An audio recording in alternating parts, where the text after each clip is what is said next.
కూర్చోబెట్టి అమ్మేశాడు, సొంత షాపులా పెట్టుకున్నాడు. పచ్చి అబద్ధాలు కోరు జగన్. ఏదైనా మాట్లాడితే భయపెడతాడు. స్థానిక ఎమ్మెల్యే కావచ్చు, ఎమ్మెల్యే కొడుకు కావచ్చు, ఎమ్మెల్యే తండ్రి కావచ్చు. ఒకటి చెప్తా ఉన్నాను, ఏ ఎమ్మెల్యే అయినా, ఏ వైసీపీ ఎమ్మెల్యే అయినా, ప్రజలకి ఇబ్బంది కలిగించే వైసీపీ ఎమ్మెల్యేలు ఎవరైనా సరే, మీ అందరికీ నేను ఇక్కడి నుంచే బాహటంగా తెలియజేస్తున్నా, మీ అవినీతి కోటల్ని మేము బద్దలు కొడతాం, గుర్తుపెట్టుకోండి.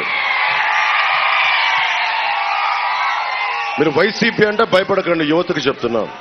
మహిళలకి మీరు భయపడద్దు వైసీపీ అంటే. నన్ను నేను కుదించుకొని ఎక్కడ నెగ్గాలో కాదు, ఎందుకు తగ్గాలో తెలిసి అందుకనే కూటమి పెట్టాం. ఇప్పుడు మన కాంటూర్ సమస్య ఉంది. కాంటూర్ సమస్యని హ్యాండిల్ చేయాలంటే అది రాష్ట్రం గ్రీన్ ట్రిబ్యునల్కి వెళ్తుంది, పర్యావరణ శాఖలకు వెళ్తాయి, అప్పుడు కేంద్రం కావాలి. కైకలూరులో ఎందుకు బీజేపీకి మనం ఇచ్చామంటే, దట్టు కామినేని గారికి ఎందుకు ఇచ్చామంటే, మృదు స్వభావి, నిలబడతాడు, మాట మాట్లాడితే. ఆరోగ్య శాఖ మంత్రిగా బలంగా చేశాడు మనకి. ఉద్దానం సమస్యని నేను ఒక మాట చెప్తే చంద్రబాబు గారికి నాకు మధ్యలో అనుసంధానంగా ఉండి ఉద్దానం సమస్యని అడ్రస్ చేసిన ఆయన.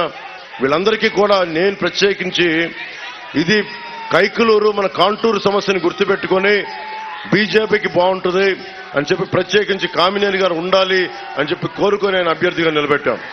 గాజు గ్లాసు, కైకలూరులో మన గాజు గ్లాసు గుర్తు లేదు. ముఖ్యంగా జన సైనికులకి, వీర మహిళలకి, జనసేన మద్దతుదారులకి చెప్తా ఉన్నాను. వైఎస్ జగన్ ఏం చేశాడంటే, కుతంత్రంగా ఎవరో స్వతంత్ర అభ్యర్థికి గాజు గ్లాస్ గుర్తు కేటాయించారు, మన ఇక్కడ పోటీ చేయట్లేదని.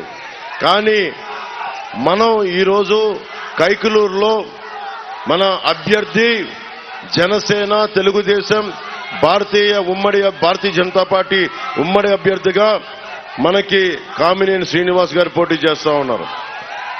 ఏలూరు పార్లమెంట్ అభ్యర్థిగా పుట్ట మహేష్ యాదవ్ గారు పోటీ చేస్తా ఉన్నారు.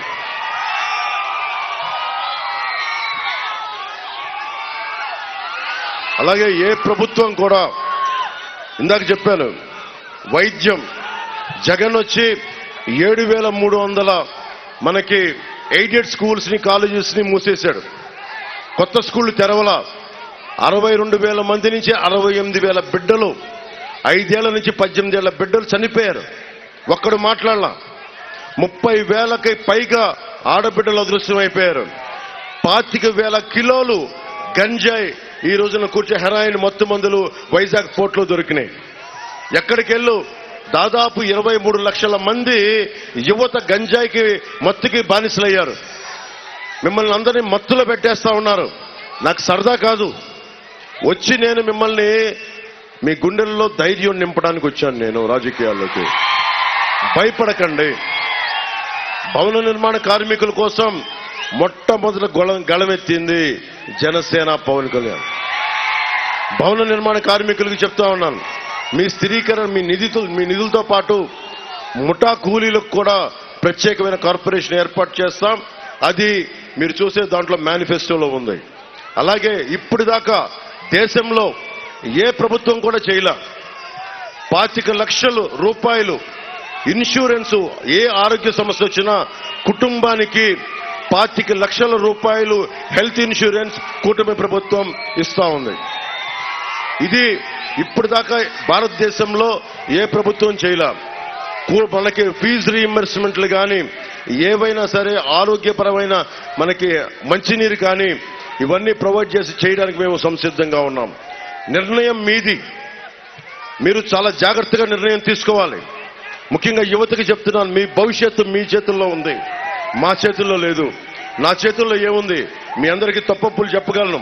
బయటికి వచ్చాను, మనకి కేంద్ర నాయకత్వంతో మాట్లాడాను, భారతీయ జనతా పార్టీ అలయన్స్ ని తీసుకొచ్చాను, తెలుగుదేశంని, జనసేనని కలిపాను. శత్రువుని మనలో మనం కొట్లాడుకోకుండా మనందరినీ గ్రామాల నుంచి ఏకం చేశాను. కానీ నిర్ణయం తీసుకోవాల్సింది మీరు అటు ఆలోచించి ఇటు ఆలోచించి మేము వైసీపీ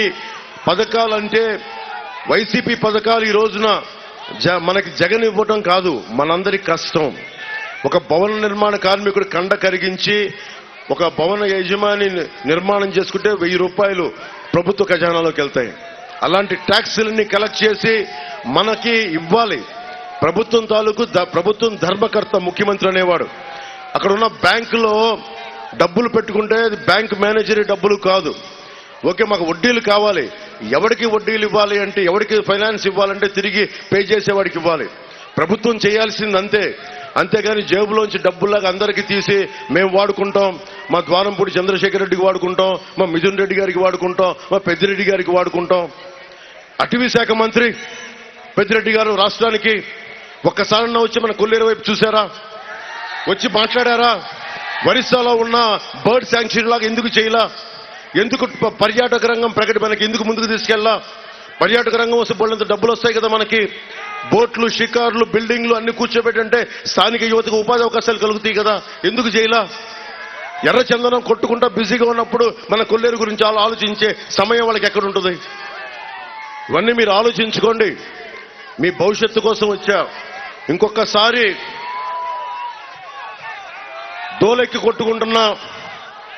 బాగా దోలెక్కి కొట్టుకుంటున్న దూలం నాగేశ్వరరావు గారు కావాలా?